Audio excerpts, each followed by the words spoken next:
You are watching the number one podcast in the whole entire youth wrestling community, and I want to host Juanzo. And I'm your other host, Jean-Paul Leck. Together we are Robrik. And welcome to every single one of you to another episode of what is going to be, Impact Slammiversary. Pretty good show, actually. A lot of surprises. I feel that, aside of the main event, it went, really fast. All the matches kept one right after the other. No, big breaks or anything like that. But, it was overall, I will give it, a 6, 6.5, even, a 7, passing grade. I think it was pretty good. Yeah, overall, I thought this Slammiversary was good. It like last year's fashion. I think, the women's match, for the Knockouts Championship, that match was definitely one of my favorites. But in typical Impact fashion with the pay-per-view, it was a little long, especially, like you said, the main event felt real long. A couple matches on the show, maybe we didn't even really need to see. It's just really, why is this on the pay-per-view? Why are we seeing this? But overall, if I had to give it a thumbs up or a thumbs down, it's hard to say. I do because of, everything else, but the main event I really didn't like. But yeah, I'm going to have to give it a thumbs up. It would have been Moose. It should have been Moose. The rematch, it would have been a lot better, much more sense. Like you said, a little thumbs up. It's yeah. Thank you to every single one of you for the passion that you have for this show. Thank you for keeping us alive. Thank you for the subscriptions, the comments. Either we're live in 3 places right now. We're actually live on Twitch. We're live on YouTube. We're live on Facebook. We're everywhere. Soon we're going to be on TikTok, Instagram, Twitter, you name it. Any social media, we're going to be right there. So Scumbags of Wrestling said greatest started. Okay, mixed tag. And then he says downfall. Downhill from there. Scumbags of Wrestling, a great partner from us, also members of I think he's Wrestling with Joners. What's up, guys? Thank you so very much for being with us one more time. And yeah, we're going to be talking about everything. So Paul, let's start with the first match, the Ultimate X. I think that was a really great start for what Impact does. And, I think it was pretty good. They said they oversold the world-changing hype. Nobody groundbreaking tonight. Now we're going to talk about everything, Paul, but what do you think about the Ultimate X? Yeah, I thought this match was really good.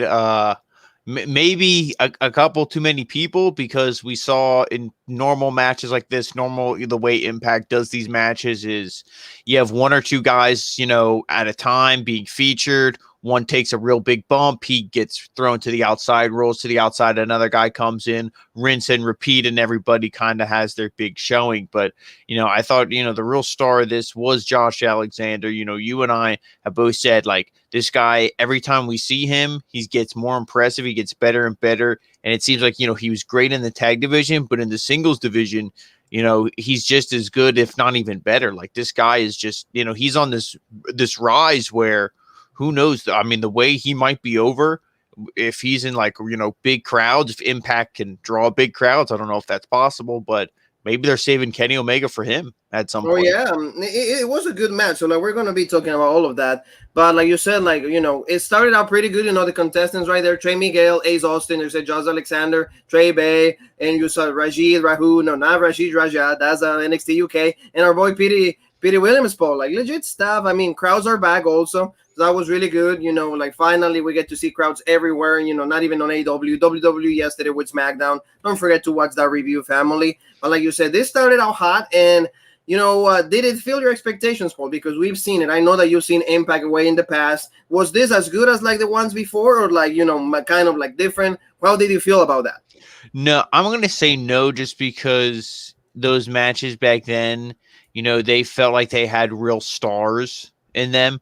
You had the Christopher Daniels, AJ Styles, heck, you even had Petey Williams, in those matches as well, but they just felt like they had the stars, and those guys all went on to become big stars. And in this match, Ace Austin is kind of there, but kind of, not really. I would say he's not really nobody really in Impact is a star. You can't ask him a Hulk Hogan, nobody's a star like that. But just a name, Ace Austin, Josh Alexander, I would say obviously Petey Williams, but a lot of these other guys are still trying to make a real big name for themselves. And like I said, athletically, they do a lot of things where it's, you know, one guy does a move to another guy. It's like a one-on-one match while everyone else is just like laying on the floor. And like you said here, like Rajid was trying to get the title with like the rope and all of that, and Scumbags Wrestling said just to be built strong and then cash in the X title as Plan C just to go for Omega. Alexander saves Impact. There you go. Exactly. That's what I really think they might be setting up for, because if it wasn't Moose, and, you know, this isn't a big revelation, I'm sure everybody, you know, saw the show or now at least saw the results. It wasn't Callihan. So who's it going to be? Yeah, no, it's true. I mean, like, the only thing I can tell you, Paul, is like they know. They already have the guy that is going to take the title of Omega. Like, ever since, like, when he got the title, they knew who the guy was going to, like, the guy was going to be taking away the title away from him. So they know. It might be Josh Alexander, but like you said, for me, I enjoy this type of matches. I noticed, like, kind of, it's not, I don't want to say a clusterfuck, because at least every single guy is fighting for the same thing. It's not like a tag that you have to wait and all that. It's just like everybody on the same field and all of that. I like this. Oh, yeah. You know, I like the, like, when he did the ankle lock when he was up there. Yeah. You know, on the rope and stuff.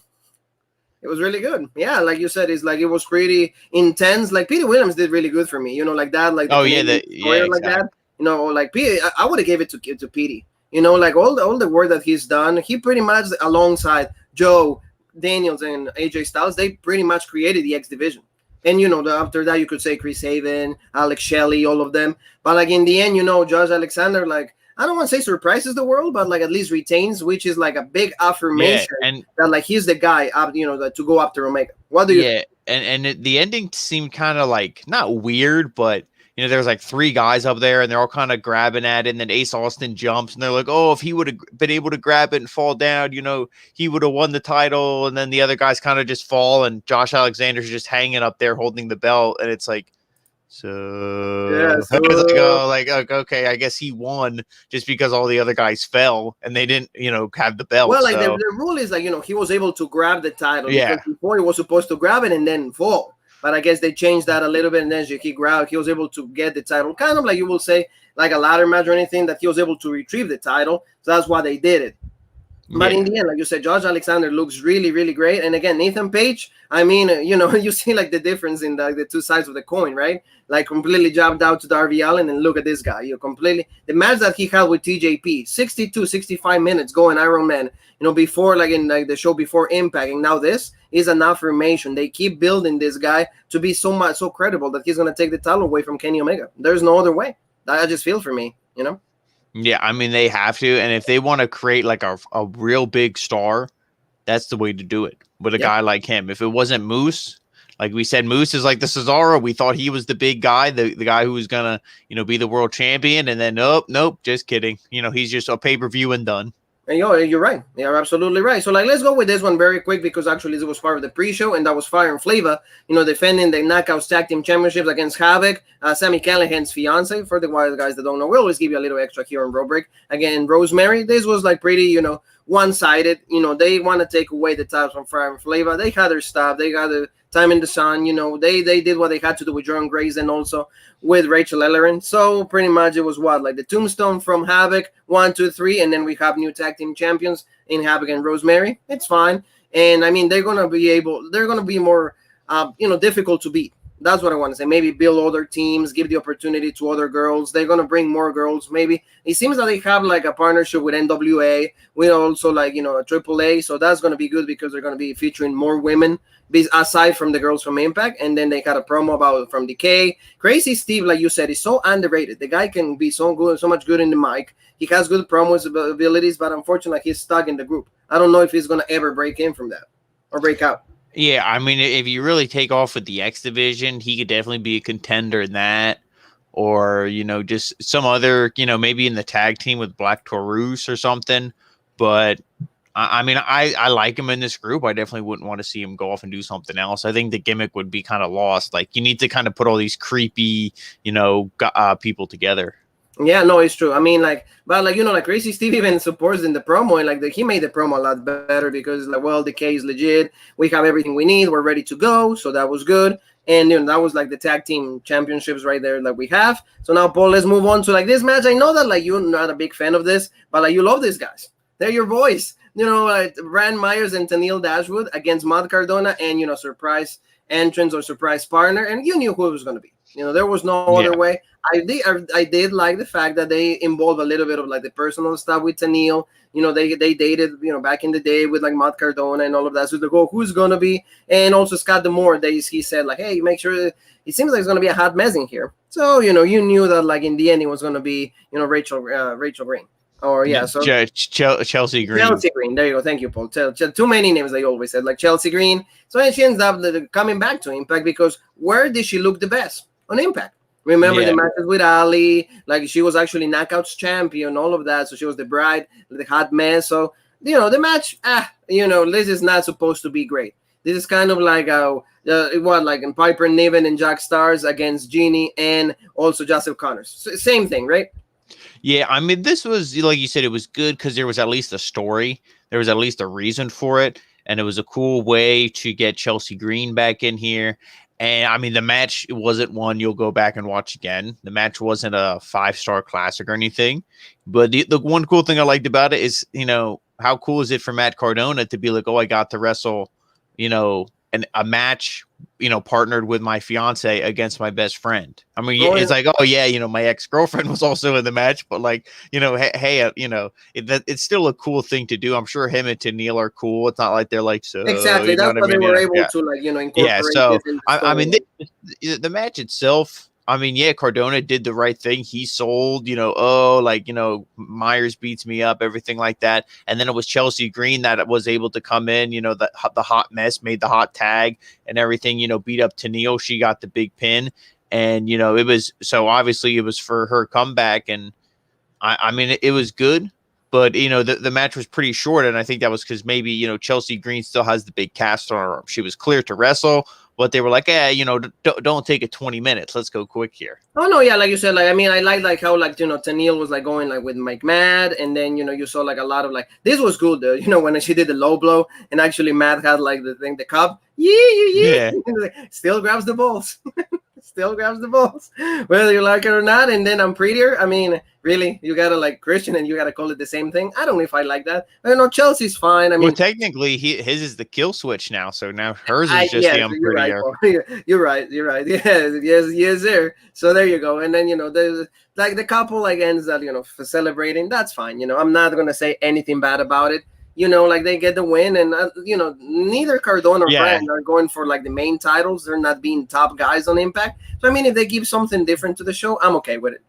Yeah, exactly. Yeah, so like Paul, tell me a little bit about W. Morrissey. How is like Big Cass looking to you now? Because this serious aspect of him, like how is he looking? He looks like Edge on steroids. Yeah. I mean, no, but like, I mean, if you're actually, what are your thoughts? Let me rephrase that. Like, what are your thoughts about this new version of Big Cass? We go from the days of Enzo, then we try to go with like the feud with Daniel Bryan. So I'm not main roster. Remember a couple years ago when Braun Strowman was getting over, and everybody was like, "Oh man, put the title on him. He should beat Brock.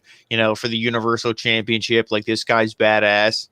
That's kind of how Morrissey is. Obviously, Strowman was a babyface, or I guess technically he was a heel, but he was getting over, so he was becoming a babyface.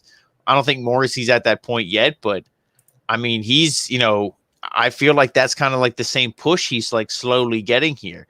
Like, he's undefeated here. He has a match against somebody like Eddie Edwards who can bump for him, who can sell for him, who can really get, Morrissey over. And the heart and soul of my Impact, right, Paul? Yeah, exactly. And, but then when, Eddie Edwards makes his big comeback, Morrissey's able to sell for him, and you believe it. Because like you said, Eddie Edwards is the heart and soul, and commentary is so good. Like we always say, Striker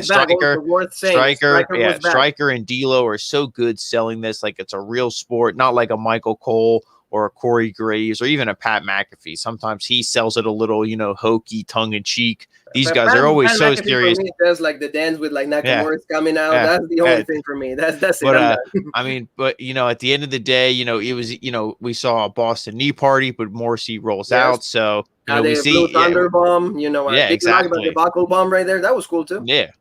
I mean, like we said, we saw a lot of offense from Eddie Edwards, but Morrissey, at the end of the day, he had to cheat though. That was the thing, he had to, because that was the only thing about this match that was like, it took him a little long to get the chain out of his boot. So that was like, oh yeah, he got to stay down, right? And then yeah, because we're waiting, and like, he took a give me bump second.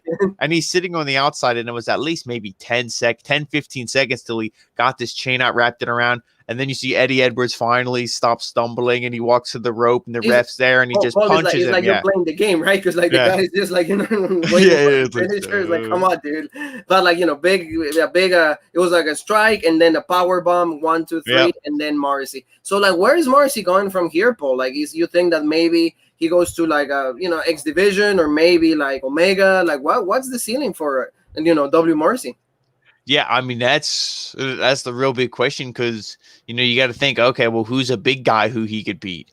Well, he beat he already beat Willie Mack. Okay, he beat Eddie Edwards. Not that Eddie Edwards is big, but he's a big name, and you got to think, okay, so it's got to be either a guy who's physically big or a big name.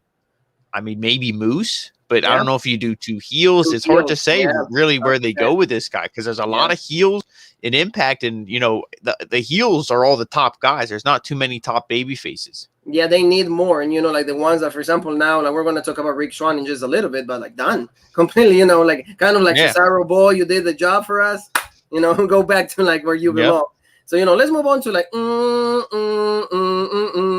the greatest guy in Impact Wrestling. Like, he resigned for them for like 2 years or so, but like, is this the way that he's supposed to be treated? I don't know about that, but like, he just says, when you go in the car and you have a car accident, you go like really fast and everything, big mistake. You don't have enough money to pay your mortgage, big mistake. But and then you challenge me in a match against Slammiversary. That's a big mistake. So great promo, challenging, just like talking about Chris Sabin and what he's going to do to him. So we're going to talk about, the match in just a little bit. But, your thoughts on the promo? Oh, I mean, the promo was great. I think Moose is still my guy in Impact. It's just, when we get to this match, it's like, man, I really, really don't know what they're doing here. Oh yeah, and it really pissed me off. Like, you guys see this poll. Also, we got a picture of Long Live the Drama King. You know what that is? We're actually gonna see him in just like a week or so. He's 8 in English. He's 8 in English. He called me. He said, "Guys from Raw Break, Jean Paul, Juan. So hey guys, it's me. No, people don't try to guess. It's just me. So 8 in English is gonna be going to Impact Wrestling. It's all right. I mean, the guy retired. Remember, he was doing commentary for 205 Live. He maybe has another shot at wrestling. It's fine. He's married to Shaul Guerrero, the daughter of Eddie. So, like, he needs money. He needs to pay those bills. Give the guy a chance. That's fine, Hopefully with Miro, maybe they can do something at some point, since the Forbidden Door's been open. So anybody can break in, right? Yeah, exactly. Quotation. So this was like the part of the show that I didn't even understand, didn't care for. We had right there, we had who was it, like Shira. It was Shira alongside also the guy was with Ace Austin. Madman Fulton. Yes, and we got to see both of them for no reason. There was no reason whatsoever. Because they were barred from the X. Sum this up quick. They were barred from the X Division match, so they were pissed. Got them. Was like, all right, you guys want to fight? That's fine. I have some guys who are here to fight. And we saw Finn Juice, and they just beat the shit out of them. And within 5 minutes. This was a head scratcher. What's this? This is when you go make some coffee, when you go take a shit, when you go get some food. This was the bathroom break. Nothing bad to say about Finn Juice. Nothing Juice Robinson or David Finlay. They're good. They're good wrestlers, but like, especially like the way that they're like. They're good wrestlers. But me as an American fan, I'm not gonna pretend. Okay, I do my research. I know who these people are. If I'm just a casual fan and I'm watching this, why do I care about these guys? I don't know who the hell they are. That's my whole point. It's like, they don't have, and they just there for just doing like a 5-minute thing. There's not like, oh, we're gonna like fight later, like we're gonna challenge whoever. Like, not even that. It's like, well, who are they? Oh, we wrestle in New Japan. Well, I don't watch that. So what the okay? Yeah, and it's true. Like, it's not that like because you're a wrestling fan, you're supposed to watch every single promotion and know absolutely who everybody is. Okay. Yeah. I don't know if anybody has enough time in their hands to do all of that. And if you do, hey, bless your heart for that. But, like, they just got the win. That was like really fast, and that's fine. So now let's go to the next one, Paul. And this one actually was like the one we were talking about in just a few minutes ago. Moose against Chris Sabin. This match was really, really good. At the beginning, Chris Sabin went like a pretty much on fire, just trying to get the best out of Moose.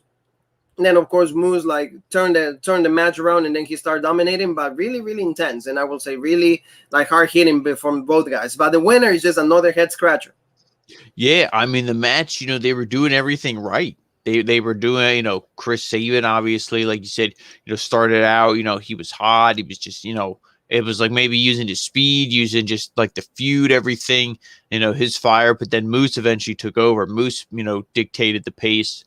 And you see Chris Sabin, okay, he's going to make his comeback. But then you thought, okay, it looks like Sabin's going to win it. Oh, my God. Then Moose is going to hit a big spear out of nowhere, put it away. 1, 2, 3, like you should. But, that's not what we saw. No. This was great. Look at that picture, Paul. Look at the height.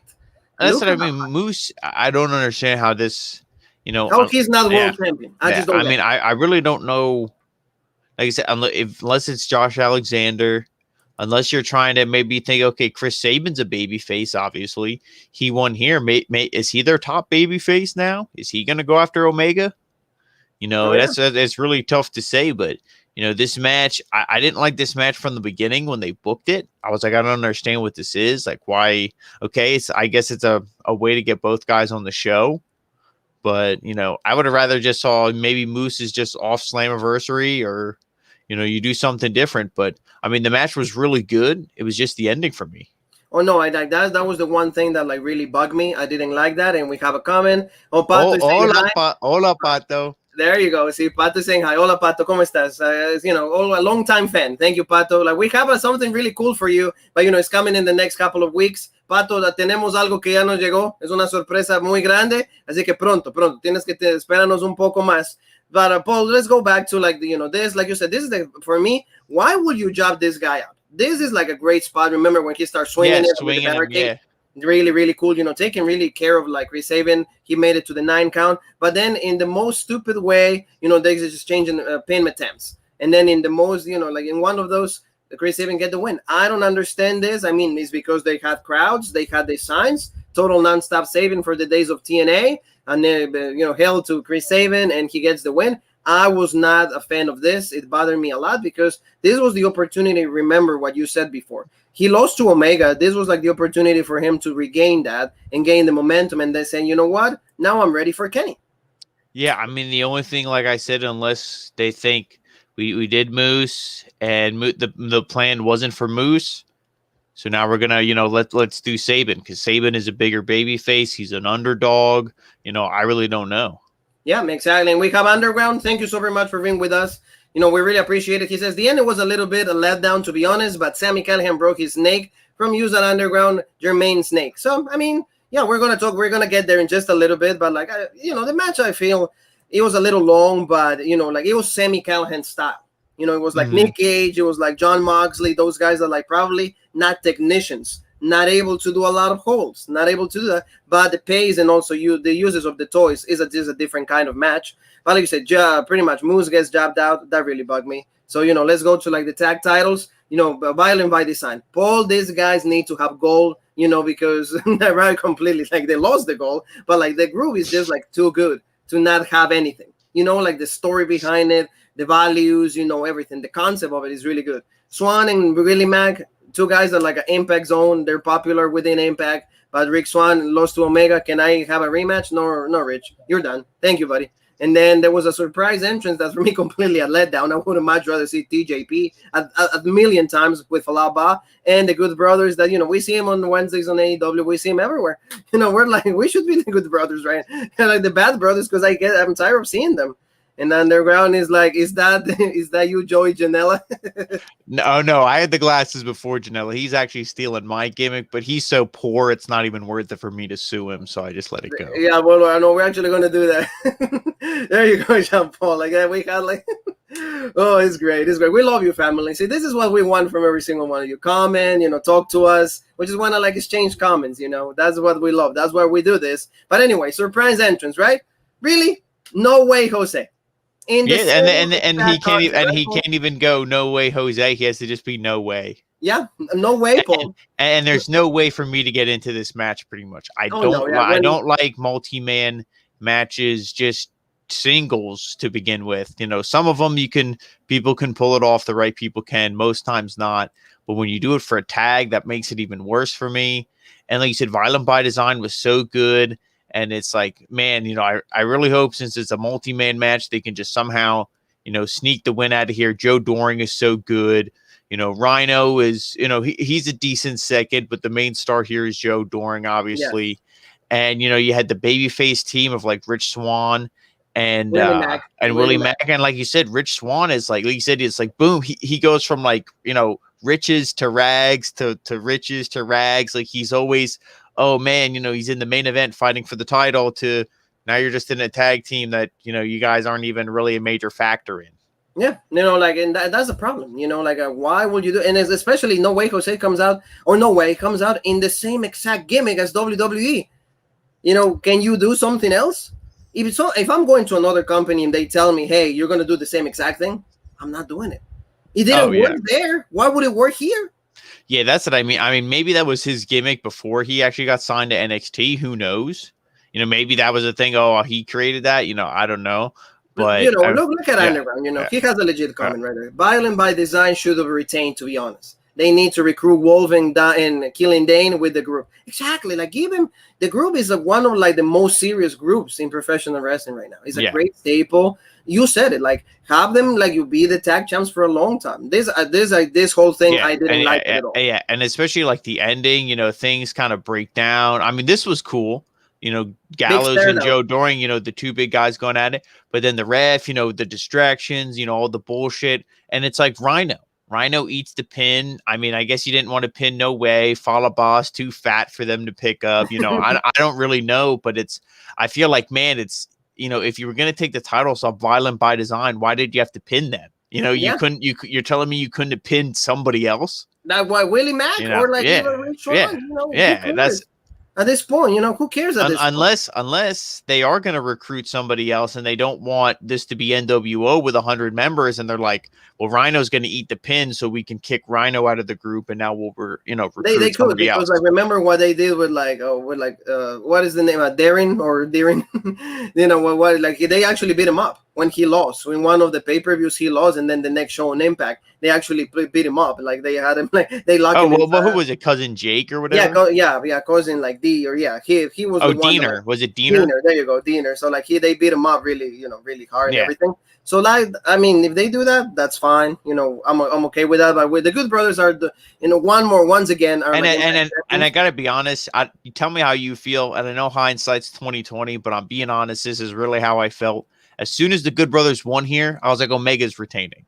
Oh, well, and that's the thing, because that's kind of spoiled it. Yeah. If you think about it, Paul, let's backtrack just a few seconds, family. Like the first time we did a live, it was like here on Slammiversary, like a year ago. So, and the Good Brothers debuted in that show. So, like the Good Brothers from there, in a year from now, within a year, overexposed, Omega's lackeys, all the legitness, like, oh, we're really here to change the game. We're going to be better than, what we did in WWE.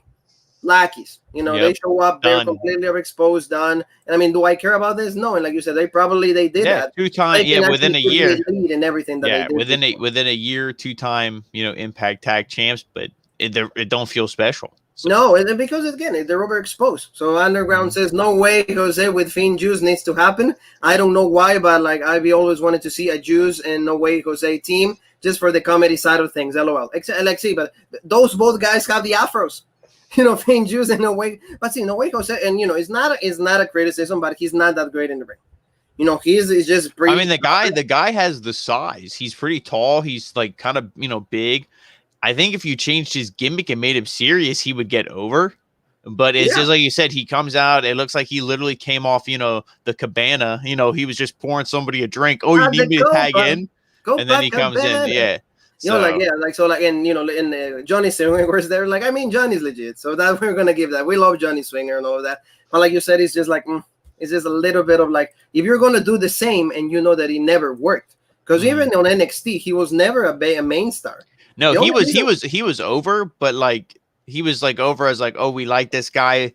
when we want to have fun, but when we want to see something serious, no way, Jose. Get yeah, out. it's body. It's like you're the intermission. Yeah, You know what yeah, I mean? It's like, oh, yeah, yeah. everybody gets, like you said, like the sandwiches, that you get like a smoking break, things like that. But are you ever going to be in like a serious storyline? Forget about it. No, that's not your spot. So learn where you are, and learn when you're like always gonna be. But like Paul, like let's go to the next match, and this was actually like a great surprise, and they really did an Isaiah Swerve scout on me, because I completely thought it was gonna be Mickie James, because when they had like the last promo on an Impact show, they said like, oh, this is gonna be hardcore country, so I'm like, oh, it's gonna be Mickie James, but like Underground says, no way, Jose will never be the Adam Rose. Then again, I like Leo Kruger way better.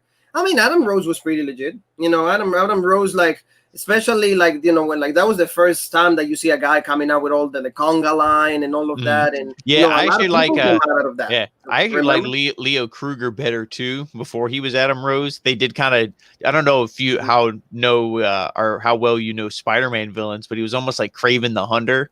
Yeah, for like the Spider-Man villain, it was almost kind of like that. I mean, it was a pretty cool gimmick, but no, back to this, with that, no way, Kraven Jose, Paul was like the guy like became like a vampire. Is that him?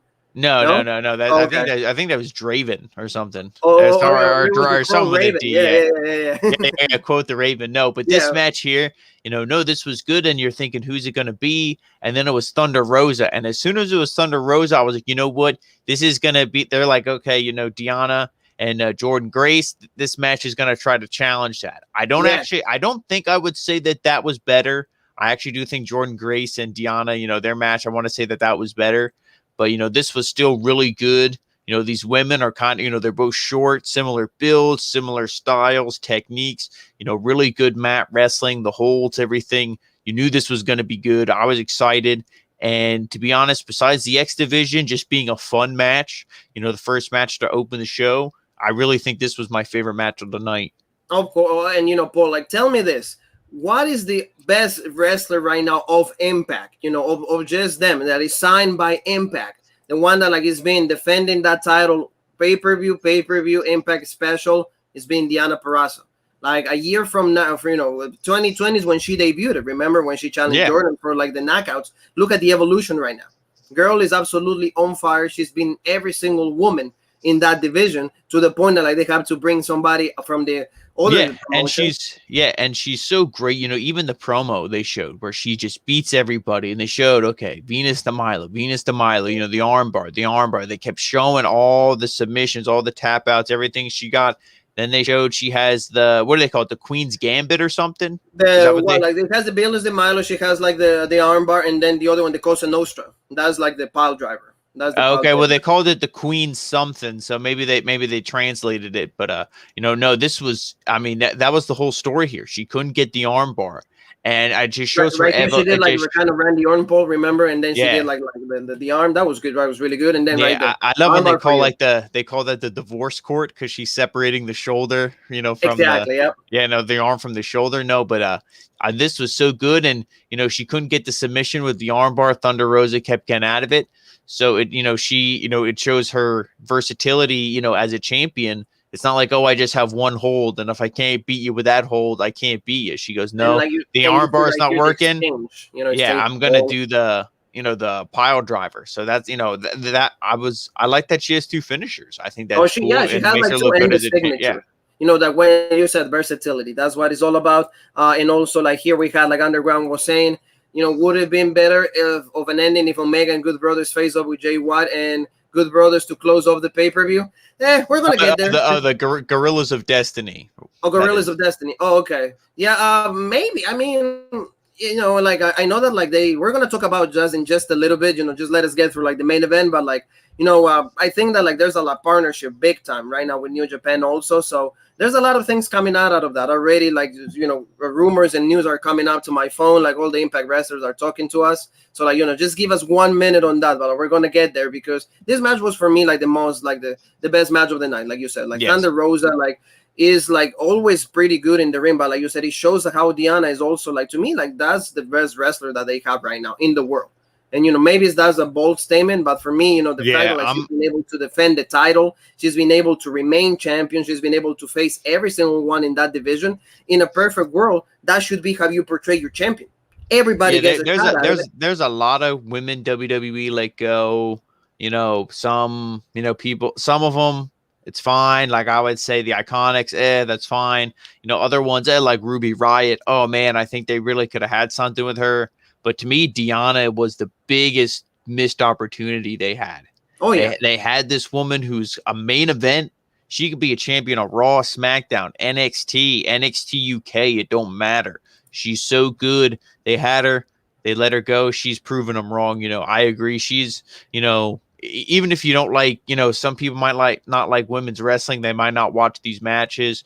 They're missing out because I think each and every show, depending how much time and who her opponent is, she's always at least giving you one of the best matches, if not the best match on the show. I absolutely agree with you. And the best thing that you said is like WWE never understood what she was about. Not even on NXT, the main roster, they never understood her. So that's why like she went over here and look at that, like like cream of the crop, like just foam to the top because champion, she retains. I mean, Thunder Rosa, like the loss is not gonna hurt her a lot. I mean, she's NWA, she's still on like AEW. It's still, she's still going in. The fact that like she's been able to go to 3 promotions, Paul, and on top of that, she still has her promotion of her own. So like the Thunder Rosa is also like a great businesswoman. So like the exposure that she's been getting is way better than she will do WWE because she will be just like NXT. Okay, Frankie Monet. Oh, you're there one show and then 2 weeks later we don't know about you. But Thunder Rosa is like Impact. NWA, AEW, everywhere. So like, we got to go for the Swerve Scott and Hardcore Country. Legit, Mickie. She shows up and then she challenges Deanna to be in like the NWA all women's pay-per-view that there's gonna have. I think they're gonna have the match. I don't know if it's gonna be a title match, but like, Deanna, like you said, she goes, well, you disrespected me for just coming out and not letting me celebrate my moment. So it's get your trash back and get the hell out of my ring. So like good promo by both of them. And then, super kick and, just Mickie is back on Impact. It's pretty cool. We knew she was going to come back. I mean, Mickie James got a great run on Impact. She was Knockouts champion. She put a lot of people over. The way I was a little crappy with the storyline with James Storm, but, she got to meet Nick Aldis and they have a kid together. So there you go. Thank you, Impact. Yeah, I mean, Mickie James being back is great. I love the line from Deanna, get your trash bag and get out of here. If I get to see a match between these two, it'll be great. And I think Mickie James, what you said about putting people over, she didn't come back here to squash all these people and, be the queen of the castle. No, I really think she's going to want to put some of these people over too, but she's going to want to have a great match with Deanna, by putting her over to be like, hey, I'm still legit, to kind of prove WWE like, hey, you proved them wrong, Deanna. How about you and me both prove them wrong? Exactly. Like, and Mickey's Mickie, what does Mickie want? Fight. She wants matches. She wants to prove herself with like the newer talent. So that's what she's going to do. So next time we see each other, family, when it comes to Impact pay-per-view, is going to be Homecoming. So we're going to crown the new king and queen. So it's going to be Jean Paul. And then we got to have a special girl, like he's going to have like also like a Chelsea Green for us, family. So be with us for that. So it's time to talk about. Now, Underground, we want to hear every single thing that you have to say about the main event. Impact Championship on the line. Kenny Omega, the god of pro wrestling, they call it, the belt collector against, Sami Callihan in a no DQ match. They made it no DQ because, like you said, they needed a choice. Sami Callihan, that's his specialty, and we know why. Because, I mean, I don't want to say he's a limited wrestler. I will not use that kind of term. I'm just saying that, like, even because they're going to make it like a longer match. No, well, let's be honest here. They did this because the GCW, I think it is, they had a couple pay-per-views right now, and then because Nick Gage wrestles for them and they're having pay-per-views, there's big buzz because there was the Dark Side of the Ring. So there's a lot of ears and eyes, and Jon Moxley has connections. We see Jon Moxley every Wednesday, unfortunately. So there's lots of buzz around that hardcore community. Impact is struggling, promotion. They're like, let's try to capitalize off that buzz. Sami Callihan, you're a hardcore guy. And they have this match, and the hardcore stuff starts almost immediately. And that takes me out of it. And this match was so long. See, if you wanted to do that stuff, I'm not saying they need to start with a lockup. No, you can start throwing punches or do your taunts or whatever, but at least wrestle and fight a little bit. Maybe when guys start kicking out and start, man, I can't put this guy away. Then you go get the chair. Then you go get the kendo stick. You lead to it. Because if you do it right away, and I see the big chair shot, or I see, because early on he's taking the trash can lid and beating him over the head, or the cookie tray. When you see that stuff in the first 3 minutes, the pizza. When you see that stuff in the first 3 minutes of the match, when he does it at the 15-minute point, hits him with the chair again, I go, okay, I already saw that. I don't care, So like they kind of. It's just like a train wreck of a match. There's no story to it. It's like when you play the game. When you're playing WWE 2K, there's no story to your match. You're just playing it until you can pin the guy. That's kind of how these matches are. There's no story. They're just fighting until they're like, yep, it's over now. Now you get pinned. And you know what? Like, I will tell you, like, at least the way I see it also is like they wanted, like, remember what you said about Perazo? Maybe the same thing with Kenny Omega. They wanted to give him like another side of him, give him more versatility. They wanted to show that like he's able, like what did Don Callis said like in the introduction of both of the champion and the contender. Oh, the god of like the king of the dead match. Yeah, I mean, but we've seen this with him and Moxley. They already had a match like this. They actually had they had the exploding barbed wire and they had the unsanctioned. So I don't think this was done to be like, oh, Omega's hardcore. I still think it was just done to capitalize off like the GCW it is stuff. True, though. And also, like they mentioned Nick Gage, they mentioned John Moxley. So there's a reason. There's behind why they throw those lines. So Underground says Callihan should have won. To be honest, if I'm honest, have they made reference that Callihan and Mox know each other very well alongside with Kingston? So they have not made reference or have them both in the elite feud. Yeah, it's kind of like that, like that's why I feel like they did it. Like, and we saw this, like you said, with the match with like Revolution with Omega also. And I mean, yeah, they did go really hardcore. Like this was like the spots were good. I'm not gonna like deny that. I mean, I don't hate this as much, or maybe I don't dislike it as much as you did. Just to me, like it's hard to like get into it, like you said, just because like in the like 2 minutes in, they're already busted open on everything. It's like they need to be more paceful. Like, for example, when you start bleeding, give me a legit reason why you do it. And the whole like, oh, it's no DQ, so Callis can come down and interfere. Like the Good Brothers can come out. And it's no DQ. Yeah. I said like when a match is no DQ, it should be like, oh, that means that he can throw his opponent outside of the ring and be throwing him into the barricade, slamming his head against the guardrail, and I can count to 50 and I can't end the match. I can't DQ him. That should be like, okay. It shouldn't be like, I mean, soon I said guys are going to pull out a gun and they're going to shoot the opponent and the ref's going to be like, well, it's no DQ. I can't do any. It's like there needs to be a certain point where it's like, okay, this is just blatant cheating versus, no DQ. And also like to add that on that, and Underground, we want you to talk right now and tell us how you feel, because for me, Callis completely ruins it. Callis with like all the exaggerations, all the bullshit. Oh, like he's a piece of garbage. Oh, he sucks, and like god damn it. Oh no, the title is about no. And then you see like D'Lo and Stryker are trying to play along, but for me, like keep it the seriousness. Because it's the same thing every time Omega. Take away Callis, then the calling of the match would make me more into it. It's the same thing with Callis. Every time Omega has a match where he's about to lose the title, he scurries down from commentary, saves him, and then runs back up, and then Omega wins, and then he runs back down and celebrates with him. It's the same thing every time. No, it is true, and it ends in the exact same fashion. Underground says, would have been nice to see Callihan over AEW to save Moxley and Kingston in this whole elite feud. See, if they would have done that. Well, that's what we've been saying for the longest time, too. We say, how come, you can have AEW guys sometimes be on Impact, and, everything is, oh, yeah, this happened on Dynamite, or this happened on AEW.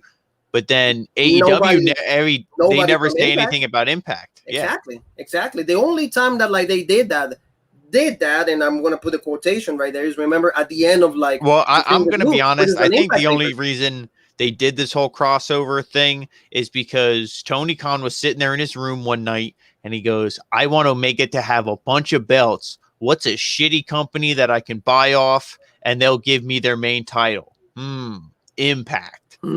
That's what I think this was, because to me, exactly. Yeah. I have to like be 100% with you on this, because again, it's not fair. It's not 50-50. Should have been. Like we said, how did the Impact guys feel? That's why we said Moose. You turned Moose babyface in the match with Omega, and man, that title should have went to Moose. That should have been legit. And then we saw, this intense, build up with Callihan, and I agree with Underground. It should have went to Callihan. Especially, when he hit the pile driver, they did all this stuff. But of course, the ref is bumped. He can't make the count. And then the slow count. It takes it away. Yeah. It's the same thing. I mean, it's, Callihan should have won it. And when he didn't win it here, like I said, who is going to be? Is it going to be Sabin? What are we going to see? I really don't know. And then with what we saw at the end, is it going to be, the big surprise? Is he going to win the Impact title? Take me through the ending, then we can talk about the big surprise. No, yeah, absolutely, Paul. And like you're absolutely right. It's like after all of this, who's going to win? And like, what can you do different that you're going to pin Kenny Omega? I kind of like this though. For example, when he got of course, the tags. Yeah, I mean, it's Mick Foley's match. You got to do absolutely everything that Mick Foley did. Tags, you see the tables, you see the chairs, all of that. He kind of do the big trigger on that. And then we got, like, of course, Callihan is still, like, kind of, like, kicked out. We got to see, like, the Good Brothers, but then Chris Sabin and Eddie Edwards came to the aid for that. So, like, at least they kept it kind of, like, in between the two of them. One win Angel, 1, 2, 3. And then, like you said, the same exact ending of every single pay-per-view that we've seen. Ever since Omega became champion, unfortunately. So, like, let's see what Underground has to say. Underground says, well, at least the use that Underground makes sense of our feuds and storylines with our universe mode we have done for over 11 years. Why didn't we see Callihan on AEW television? That's what Paul just mentioned. Paul gave so many reasons why this should have been like that. It should have been that, like, it seems to be 50-50. Peraza should have been there, like, to maybe, tone Britt Baker. Jordan Gray should have been there. A lot of the Impact guys should have been. Maybe, Miro should have been against Willie Mack. Things like that. Then we see that it's a crossover because we see people from both companies switching sides, but we haven't seen that. And in the end, Jay White, Paul Bullet Club. So what are your thoughts about this? Well, they mentioned something about, is Omega he's not the never open weight champion or whatever that is he? No, because they mentioned something about that belt. They heard, he's going to Jay White. That's what Jay White is. Yeah. Okay, yeah. Well then, I guess that's what the belt Omega's challenging for. So Omega in the whole belt collector thing, he's going to go after this belt. So this is nothing to do with the Impact title. So are we going to see this at Homecoming? Are we going to, when are they going to do this match? And if they do that match, that means again we're going to go a whole nother month without anybody feuding for the Impact title. Maybe we're going to see all the guys who Omega beat, and they're going to be in a multi-man match and to determine a new number one contender. Like, also Underground is helping us out. Jay White is never champion. He's the never champion. It's something. Yeah. Okay. Yeah. He has that. But I mean, the fact that he showed up there is cool, and also like because like they were trying to do the Bullet Club thing. Hey, let's do and then what happened? And then the feed cut out. Because there was somebody coming out, and then Impact, like, it's like they only had 3 hours. So I guess this was kind of like I got it, like, see, like that's like the typical Impact. Yeah, I mean, or like, they always have to go with the WCW, right? They have to, like, ever since they did the stuff with Diamond Dallas Page and Goldberg. I mean, or maybe they did it on purpose. That's just to taunt people, just to maybe. Like, hey, how they did it. But in the end, I mean, it leaves us with the intrigue. It always has the hook. I mean, it's fine. But like you said, Kenny Omega winning in this kind of fashions, especially with Don Callis, he takes me away from every single match. He's way too overexposed. He has put a cloud on Kenny Omega's for me, like the whole reign. What was the best promo that Kenny Omega ever cut? The one time that Don Callis was not there. Yeah, that's what we said. And Omega's not perfect as champ, nowhere close, but at least with Callis, he's not as goofy. Callis is when he first came out. The first 2 weeks, I was like, okay, this ain't bad. But he's like that cousin who, when you see him once or twice a year, okay, legit. When you see him every week, you go, man, I really get sick of this guy. Callis is good in small doses. We see him each and every week. If you watch Impact and AEW, you see him twice a week. That's too much, way too overexposed. Exactly. So, like, family, thank you so very much. Slammiversary is going to go in the books. So it's like a pretty good show. Thank you to Diana Peraza. We got to say that. She's also Thunder Rosa. Mm-hmm. Congratulations to both girls. It wasn't as close as Jordan Grace and Diana, but at least, pretty great showing for the champion. Mickie James coming back. That was also pretty good. More surprises coming in the weeks to come. So now it's pretty great. Crowds are back also, so everybody in Nashville is enjoying themselves. Manuel Contreras, that was the guy that like, what are you waiting to see? Oh, I'm waiting to see Diana. Holy shit. And like nobody gave a fuck about Kenny Omega and Callihan. The fact that like nobody gave a fuck about that, then tells you like, Yeah. And then Underground says the elite stuff reminds me of NWO back in the day. No digging Omega style of reigns, to be honest, but the faster he loses, them the better. Exactly. Yeah. That's what I mean. It's like because he's just done in a poorly fashion. If he will like look more strong, he doesn't need Callis there. So we hope that Anna Handman Page. We're rooting for Anna Handman Page more than ever. We like Robert is actually willing to pay for him to go to rehab because we know that he has a problem with the bottle. No, it's just it's just love. It's all love. But we're actually. It's cool that Kenny Omega became the champion, but he was never the cleaner. Because as long as you put Callis in there, the cleaner is actually dirty. He was never the cleaner, so that's fine. But thank you so very much, family. We hope that you guys enjoyed that. Thank you so much to Underground. Great comments, all the great stuff. And he also mentions one more thing. I wanted to see Murphy tonight. Bets kept secret, no more. Hopefully, maybe in the weeks to come, maybe they're gonna shoot a lot of tapings after this. They're gonna be having a lot of tapings. Matt Striker is back, so that's another good thing. So Murphy, like they said, he was really close to sign with Impact, so that's gonna be really great. Don't forget also, family, tomorrow, same thing. Money in the Bank. 2021, we're gonna see all these matches. Maybe Becky Lynch returns. A lot of things coming out of this show. 2 winners from the men's and the females, and also we're gonna see if Roman Reigns or Edge are able to either win or retain the Universal Championship. So a lot of things coming out from this show. Be with us for that. And again, one more time, don't forget to subscribe, hit that button for notifications, and also give the video a like so that gives guys more exposure in YouTube. And where else can they find us, Paul? And then, guys, make sure you follow us, Rope Break on Facebook, OG Rope Break on Twitter, Original Rope Break on Instagram and Twitch, and, of course, right here on YouTube, the home of the #1 podcast in the YouTube wrestling community, the Original Rope Break. And then one more time, thank you to Underground.